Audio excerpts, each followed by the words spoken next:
Tittha Jataka. The Bodhisattva was once a king's advisor. One day someone washed an ordinary horse in the regular bathing spot of the king's warhorse.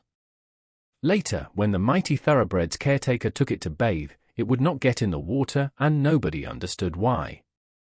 The king sent the Bodhisattva down to solve the problem.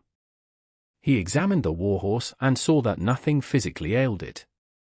Pondering the problem further, he guessed that the warhorse was acting spoiled and vain because another horse had used its regular bathing spot. The caretaker confirmed the Bodhisattva's assumption about another horse bathing there not long before.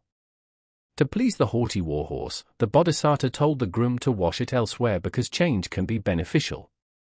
In the lifetime of the Buddha, the king's warhorse was an earlier birth of one of the Buddha's disciples, an ex-goldsmith, who after 4 months of effort was unable to grasp the meditation on impurity.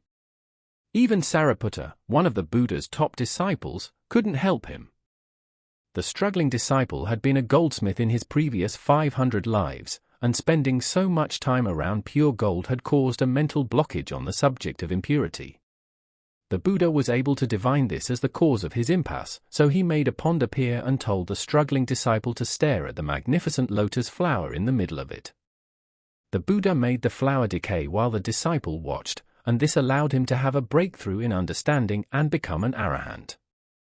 When the Buddha heard some of his disciples discussing this perfect lesson, he told them this story so they knew that this was not the first time he had understood the struggling disciple's state of mind. The king was an earlier birth of Ananda, one of the Buddha's top disciples.